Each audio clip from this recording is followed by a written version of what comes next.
갈릴리 지역의 가나, 그것은 예수님이 자라나신 나사렛, 갈릴리의 나사렛에서부터 북서쪽으로 한 8km 정도 떨어진 것입니다. 그러니까 굉장히 가까운 곳이죠. 요즘에도 그것을 여러분들이 성지순례나 또는 다른 이유로 방문을 하시게 되면 이 작은 마을 가나에서 가장 많이 팔리는 스버니어, 기념품이 있는데 그게 뭘까요? 뭐요? 워터? 와인이죠, 와인. 와인이 팔려요. 성지순례 가면 반드시 거쳐가는데 그것에 가서 아마 와인을 좋아하시는 성도께서는 좀 큰 병을 사고 싶을 텐데 이게 목사가 따라가는 바람에 그저 기념품으로 조그만 거 사시더라고요. 이 표적, 이 기적의 사건은 이 교회 안 다니는 사람들도 어떻게 아는지 다 알아요. 그래가지고 자기 친구들 예수 믿는 사람이 있으면은 슬쩍 이렇게 얘기해. 야, 너도 오늘 한잔 해. 아니, 네가 믿는 예수님이 물이 변해서 포도주가 되게 하셨는데, 이러면서 우리의 마음을 흔들어 놓죠. 이 사건의 그 핵심은 트랜스포메이션, 변화입니다. 변화인데 물이 변해서 포도주가 되는 이 변화. 이것은 그냥 그 피지컬 체인지가 아니죠. 물리적인 변화라고 하게 되면 가령 물이 얼음이 된다든지 수증기가 된다든지 하면 피지컬 체인지가 되는데 교회 생활, 신앙은 그런 게 아닙니다. 가령 세상에서 자기 지위와 권력을 얻기 위해서 다투던 사람이 이제는 교회에 와서 그런 지위와 영향력을 발휘하려고 하게 되면 장소만 바뀐 것이지 그래서 진정한 변화가 아니죠. 그런데 그러던 사람이 교회에 와서 신앙을 가지게 되고 지위고 또 영향력이고 다 내려놓고 겸손히 섬기는 사람이 된다면 그것은 변화예요. 싸우던 사람이 와서 화평을 이루는 사람이 되게 되면 변화예요. 본질적인 변화가 일어난 것이 이 표적의 아주 핵심적인 내용입니다. 그런데 그래가지고 어떤 현상이 일어나나 하면은 연회장이 맛을 보니까 처음에 나왔던 포도주보다 더 좋은 거예요. 그래가지고 하는 말이 아니 내가 잔치집을 한두 곳을 다닌 것이 아닌데 가는 곳마다 다 맨 처음에는 좋은 것을 냈다가 그 다음에 사람들이 취하게 되면은 그 다음에 낮은 것을 내는데 어떻게 너희 집은 신랑에게 얘기하는 거야. 너희 집은 어떻게 이렇게 거꾸로냐. 어떻게 오히려 시간이 지나서 더 좋은 포도주가 나오느냐. 연회장이 아주 신나서 얘기하는 것이죠. 여러분 그게 신앙생활, 예수 믿는 사람들의 모습이죠. 처음보다 나중이 더 좋은 것입니다. 예수 믿으면서 우리의 삶은 처음보다 기쁨이 더해지는 거예요. 소망이 더 커지는 거예요. 처음보다 더 좋은 나중. 이것이 예수 그리스도 안에서 우리에게 주어지는 것인데 혹이라도 여러분이 이런 표적을 입으면서 예수 믿으면 처음보다 더 사업이 잘 되고 처음보다 더 건강해지고 처음보다 더 이 재산을 많이 얻게 되고 이런 생각을 하고 이 표적을 들여다보면 그 메시지가 굉장히 쉘로해져요. 오늘 포커스는 11절에 있어요. 11절 한번 말씀 같이 읽겠습니다. 예수께서 이 첫 표적을 갈릴리 가나에서 행하여 그의 영광을 나타내심에 제자들이 그를 믿으니라. 요한은 수많은 예수님의 기적과 표적들 중에 몇 가지만 셀렉트해가지고 즉 7개만 셀렉트해서 기록을 해놨어요. 왜 그랬을까? 요한복음 20장 갑니다. 20장 30절 31절 찾아서 같이 보겠습니다. 요한복음 20장 30절 31절 다 같이 읽겠습니다. 예수께서 제자들 앞에서 이 책에 기록되지 아니한 다른 표적도 많이 행하셨으나 오직 이것을 기록함은 너희로 예수께서 하나님의 아들 그리스도이심을 믿게 하려 하며 또 너희로 믿고 그 이름을 힘입어 생명을 얻게 하려 함이니라.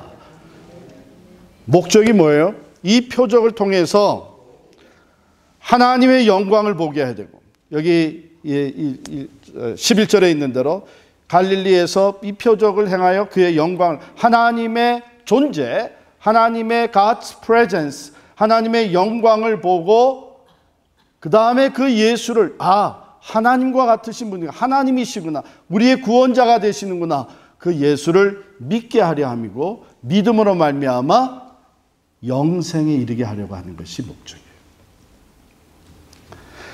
그러므로 이 물이 변해서 포도주가 되는 이 놀라운 표적, 이것으로 인해서 그 주변에 정말 이것을 그 현장에서 가까이서 보고 체험한 사람은 하나님의 영광을 보게 된 거예요. 그의 영광을 나타내심에 그 다음에 제자들이 믿으니라. 예수님을 믿게 된 영생에 이르는 믿음이 싹트기 시작을 합니다. 하나님 앞에 가까이 나아가면서 하나님의 영광을 보게 되고 의심하던 마음이 점점 사라지게 되고 참 생명을 얻고 천국의 소망을 붙잡고 하나님을 체험하게 되는 그 믿음이 생겨나게 되는 거예요. 그러면 이 놀라운 표적이 어떻게 시작이 되었는가? 어떻게 시작이 되었는가? 3절에 보면 포도주가 떨어진지라 그랬어요. 포도주가 떨어진지라. 부족함으로 인해서, 모자람으로 인해서 시작이 된 거예요.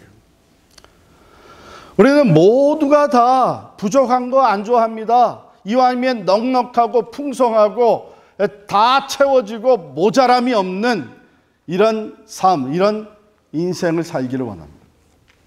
그런데 만약에 이 가나의 혼인 잔치에 포도주가 넉넉했다면 이것은 그저 또 하나의 혼례 잔치로 끝나고 말았죠. 그런데 여기서 하나님을 경험하게 되고 믿음이 생겨나게 되고 영생에 이르는 삶으로 이어지게 되는 것은 부족함이 있었기 때문에, 모자람이 있었기 때문입니다. 그래서 오늘 여러분과 나누는 말씀은 부족함의 은혜입니다. 부족함의 은혜.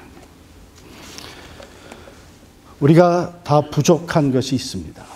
물론 부족하지 않은 것처럼 행세할 수는 있어요. 왜냐하면 부족한 것이 약점으로 보여지거든요. 그렇기 때문에 우리는 부족하지 않은 것처럼 할 수 있지만 우리에겐 다 부족합니다. 그런데 하나님은 우리의 부족함을 통해서 특별한 은혜를 베푸신다니까요. 그러면 어떻게 해서 그런 표적이 나타나게 되고 하나님의 영광이 보여지게 되고 믿음으로 나갈 수 있게 됐는가? 먼저는 부족함을 인정을 했습니다. 예수님께서 예수의 어머니 마리아가 예수님께 나와서 이렇게 저들에게 포도주가 없다. 다 떨어졌다는 거야. 여러분 이건 낭패입니다. 오늘날에는 우리가 결혼식 리셉션을 하게 되면 그저 하루 저녁 실컷 즐기고 끝나요. 그런데 유대 풍습은 이게 일주일 같습니다. 어떤 데는 일주일 이상 갔다 그래요. 그러니까 일주일 동안 혼례 잔치를 벌이면서 말해요. 이것이 가장 축복된 혼례였다, 잔치였다 하기 위해서는 많은 사람이 오는 거예요. 많은 사람이 모일수록 그것이 축복된 혼례로 인정이 됐어요. 그러니까 일주일 동안 동네 사람들이 와서 같이 먹고 마시고 할 음식과 음료수, 그 중에서도 흥을 돋궈주는 포도주가 준비가 되어 있는 거예요. 그런데 그만 너무 많이 왔는지 포도주가 떨어진 거예요. 모자라게 된 거예요. 수치, 망신, 부끄러움, 그런 상황이 펼쳐졌습니다. 그때에 인정을 했어요. 와서 포도주가 없다, 모자란다. 여러분과 제가 하나님이 베풀어 주시는 그 부족함의 은혜를 경험하려면 먼저 하나님 앞에 겸손히 내 모자란 것을 인정할 수 있어야 됩니다. 내가 부족하다는 것을 고백할 수 있어야 됩니다. 하나님, 나는 사실 지혜가 없습니다. 나는 사실 가진 것이 부족합니다. 솔직히 말씀드리면요, 하나님, 나는 믿음이 없습니다. 이 내 부족한 것을 인정할 수 있을 때에 거기서 하나님이 예비하신 우리의 부족함을 통해서 역사하시고 베풀어 주시는 그 은혜가 시작이 됩니다. 예수님께서 여자여 나와 무슨 상관이 있나이까? 내 때가 아직 이르지 아니하였나이다. 야, 예수님도 좀 무례하신 면이 있으시구나. 아니, 자기 어머니 보고 여자여 그런 게 어딨어. 그런데 사실은 그 유대인들의 그 언어 사용에 보면은 이것은 정중하게 하는 표현이에요. 정중하게. 그럼 내 때가 아직 이르지 아니했다는 말은 무슨 말인가? 내가 공개적으로 어떤 존재, 즉 살아계신 하나님의 아들이고 만민의 구세주가 된다는 것을 공개적으로 내가 아직 나타낼 때가 되지 않았습니다. 요한복음에는 이 때라고 하는 말이 자주 나와요. 내 때가 이르지 않았다 하더니 이제 요한복음 12장쯤에 가게 되면 내 때가 이르렀나니 이렇게 나와요. 자, 그럼에도 불구하고 이 어머니가 하인들에게 지시를 합니다. 너희에게 무슨 말씀을 하시든지 그대로 하라. 예수님이 거절한 것은 아니고 내가 이것을 공개적으로 하지 아니하고 프라이빗하게 이것을 해결하겠다는 그런 의미가 담겨져. 그래서 나중에 연회장도 몰라요. 그 파티한 사람도 다 몰라요. 그러나 그 부족한 것을 해결하는 현장에 있었던 제자들과 하인들은 안다. 이렇게 돼 있어요. 그런데 우리가 아주 관심을 가지고 봐야 되는 말씀이 예수님께 부족함을 인정하고 나와서 그렇다면 어떻게 부탁을 했는가? 즉, 어떻게 우리가 기도해야 되는가? 5절 말씀 보십시다. 그의 어머니가 하인들에게 이르되 너희에게 무슨 말씀을 하시든지 그대로 하라 그랬어요. 너희에게 무슨 말씀을 하시든지 그 말이 이해가 되건 안 되건 논리에 맞건 안 맞건 경험에 비추어서 옳건 그르건 무슨 말씀을 하시든지 그대로 하라. 이게 중요합니다. 즉 우리의 부족한 상황 속에서 우리가 부족함을 하나님 앞에 알 때에 하나님의 말씀대로 여전히 순종하는 삶 속에 그 부족함을 채우시고 넘치게 하시는 은혜가 우리에게 주어집니다. 그런데 우리는 보통 그렇게 안 해요. 우리는 하나님 앞에 이 부족한 것을 아뢰면서 채워주시기를 간구하면서 채우시는 방법도 다 제시를 합니다. 하나님, 이제 이 사람이 와서 이게 이렇게 돼야 되고, 이게 앞으로 장사가 이렇게 펼쳐져야 되고, 여기에 가게가 또 하나 열어져야 되고, 그러지 않으면 이거 큰일 납니다. 그러고 나서는 전부 다 그대로 되나 안 되나, 내가 제시한 방법대로 이루어지나 안 이루어지나, 그것을 보면서 낙심하기도 하고, 절망하기도 하고, 정말 하나님이 기도를 들으시나 안 들으시나, 이렇게 해요. 그런데, 마리아는 뭐라 그랬냐면 무슨 말씀을 하시든지 그대로 하라. 이 말을 다른 말로 바꾸면 믿고 맡기는 거예요. 어련히 하나님이 나보다 더 능력이 있으시고 지혜가 있으시고 영혼부터 영혼까지 다 알고 계시고 나는 어차피 내가 계획하고 한다고 하지만 나는 한계가 있다. 하나님 어떤 방법을 하시든지 나는 주어진 말씀대로 부족한 상황 속에서도 하라고 하시는 그 말씀대로 이미 내가 받은 하나님의 말씀대로 순종하는 그것이 중요합니다. 예수님께서 거기 정결 예식이라고 하는 것은 이제 사람들이 들어오게 되면은 손을 깨끗이 씻어야 되는 거예요. 또 어떤 때는 발도 씻어요.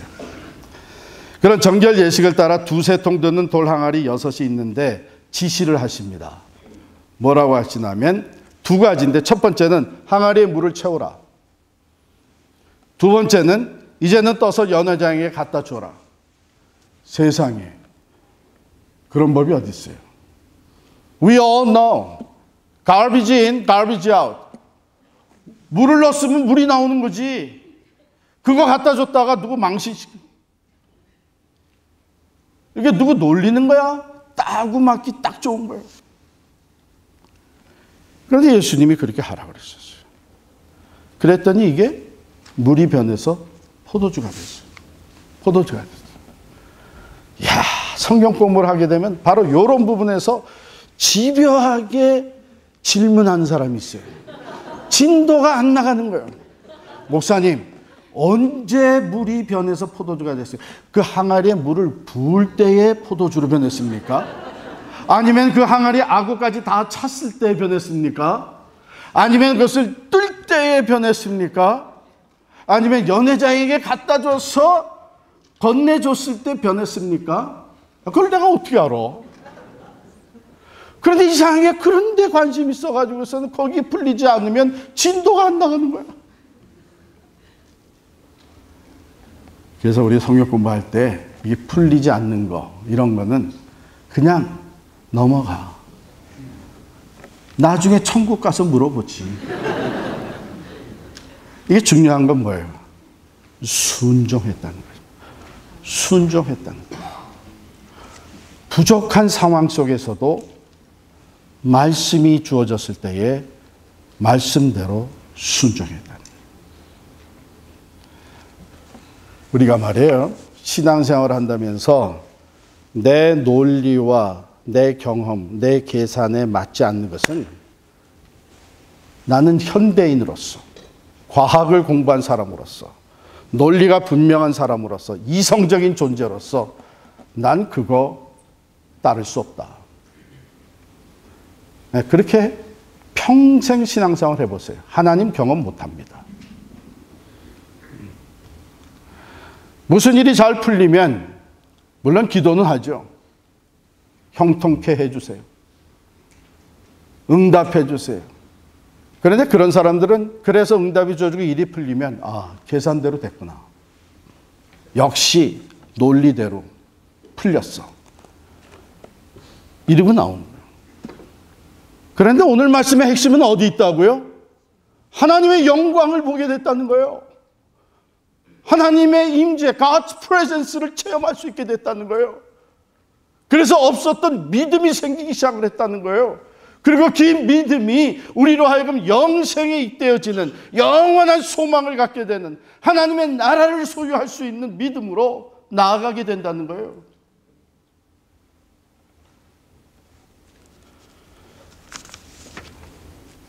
순종이 제사보다 낫다는 말이 바로 여기입니다.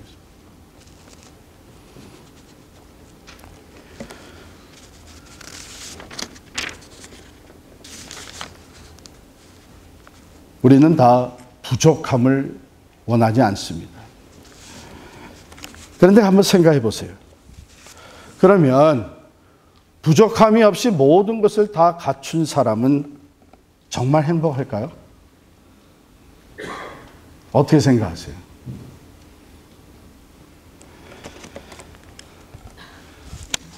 모자람이 없이 풍족한 사람의 삶은 정말 행복할까? 여러분이나 저나 인생을 살아보니까 그게 아니죠.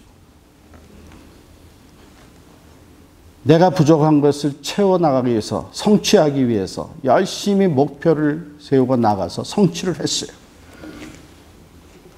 그랬더니 웬걸? 생각지 못했던 공허함이 찾아옵니다. 이것을 내가 성취하면 행복하리라 생각했는데 그렇지가 않아요. 이것을 거듭하면서 우리 인생의 지혜가 생겨나는데 우리가 뭐라 그럽니까? 성취해서 성공하는, 행복한 것이 아니라 그 목표를 향해서 가는 과정이 행복했다. 왜냐하면 성취하고 나니까 그 다음엔 더 이상 삶에 의욕이 없어져요. 이제 하는 건 뭐예요? 내가 성취한 것을 매니지하고 유지하는 거예요. 그런데 더 두려운 것은 뭐냐면 모든 것을 내가 부족함이 없이 갖추게 되면 사람이 교만해져요. 다른 사람을 무시하기 일쑤입니다. 뿐만 아니라 하나님을 필요로 하지 않아요. 그렇기 때문에 세상적으로 모든 것을 다 갖추어서 행복해 보이는 것은 아니에요. 그 마음에는 오히려 하나님이 점점 멀어지기 때문에 영적인 갈급함과 영적인 고통이 시작이 됩니다. 그래서 칼라일이라고 하는 사람은 이런 얘기를 했습니다.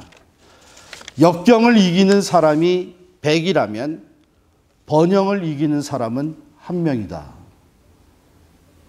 사람은 성취를 통해서, 넉넉함을 통해서, 남이 가지지 못한 모든 것을 나는 풍성히 가졌다고 하는 그런 삶을 통해서 교만해집니다. 하나님을 멀리하기 시작을 합니다. 결국은 인생의 실패자가 됩니다. 우리 사자성어에도 과불유급이라는 말이 있죠. 넘침은 모자람보다 못하다 하는 뜻입니다. 지나침은 모자람만 못하다는 뜻입니다. 오히려 모자랄 때 사람은 겸손해집니다. 하나님을 찾게 됩니다. 하나님 앞에 무릎을 꿇게 됩니다. 내 부족함을, 내 모자람을 인정하고 하나님의 도우심을 간구하게 됩니다. 그럴 때에 부족함의 은혜가 주어지는 것이죠. 그러니 모자람 때문에, 내가 부족하다고 하는 사실 때문에 낙심하거나 한탄하지 마시기 바랍니다. 분명히 부족함의 은혜가 있습니다. 그것은 단지 우리의 부족함을 채우는, 포도주가 모자란 것을 채워주는 그 정도가 아닙니다. 오히려 전혀 생각지도 못했던 하나님의 존재를 경험하게 되고 하나님의 영광을 체험하게 되고 믿음이 돈독히 세워지고 성숙한 믿음으로 나아가게 되는, 세상의 다른 무엇과도 바꿀 수 없는 가치 있는 은혜가 주어집니다.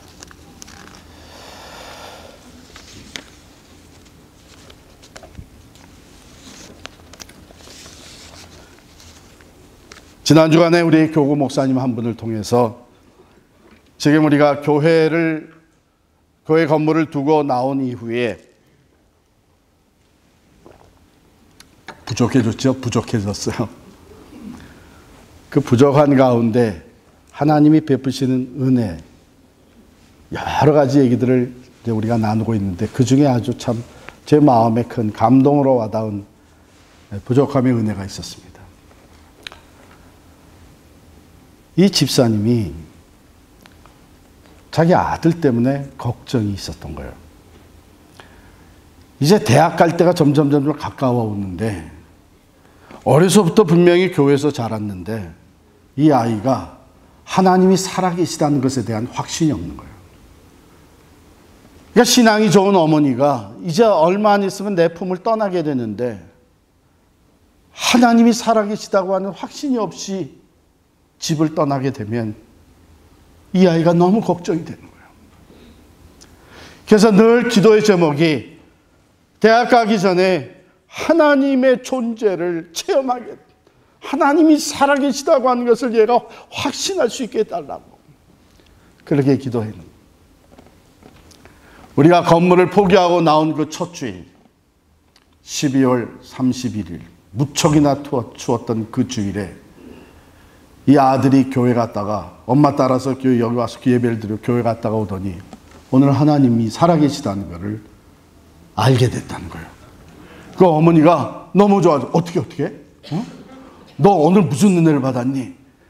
막 꼬치꼬치 물으니까 아이가 하는 말이, 아니 교회가 빌딩을 놓고 나갔는데 어떻게 이렇게 수많은 교인들이 변함없이 예배 자리로 몰려오냐?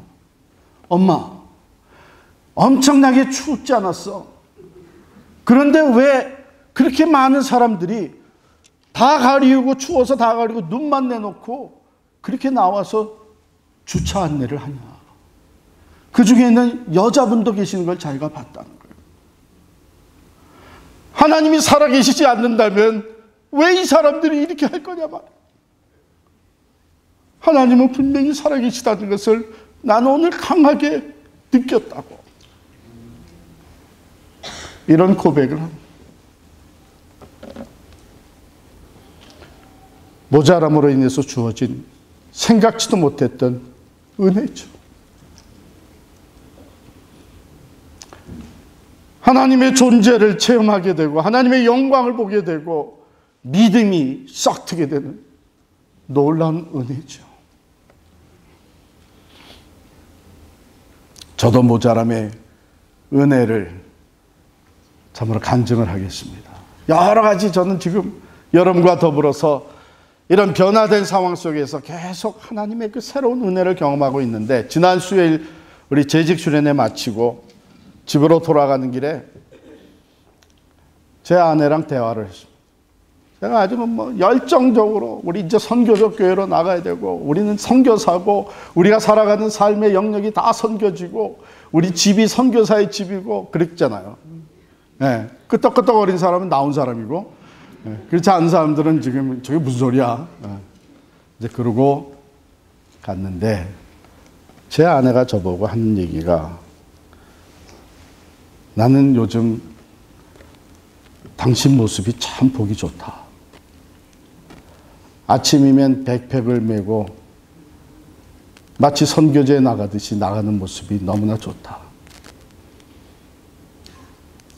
그 큰 건물을 가지고 있을 때는 마치 당신이 무슨 큰 회사의 CEO라도 된 듯 큰 오피스에 앉아가지고 사람들 오게 해서 만나고, 그것보다는 지금 모습이 너무 좋다.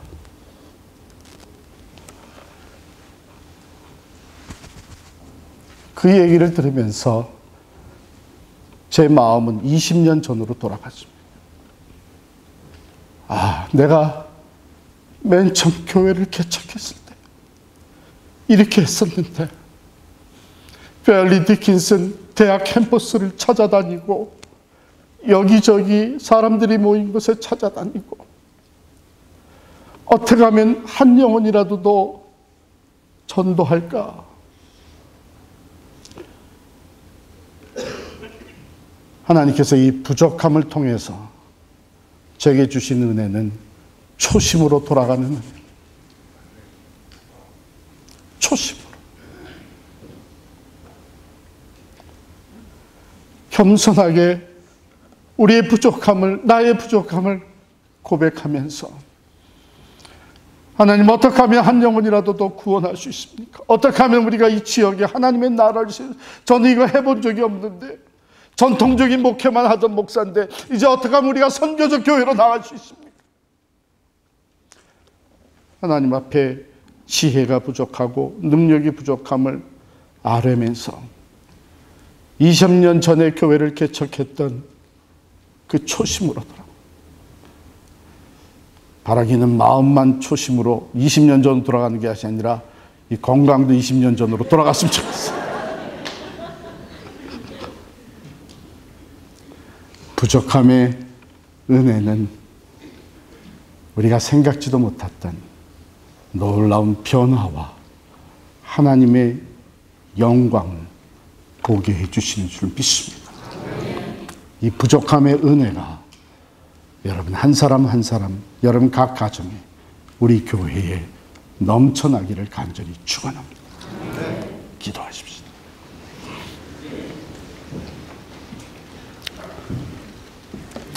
하나님 아버지,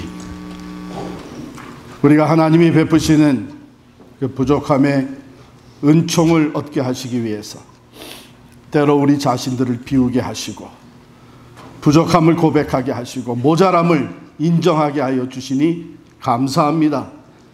하나님, 오늘 주신 말씀대로 우리는 내가 부족할 때에, 모자랄 때에 주님을 찾게 하시고, 주님께 맡기고 믿음으로 순종하며 나아감으로 인하여 하나님의 살아 역사하심을 보게 하시며, 하나님의 인재를 경험하며 우리의 믿음이 살아있는 믿음, 성숙한 믿음으로 나아가게 하여 주시옵소서. 예수님의 이름으로 기도하옵나이다. 아멘.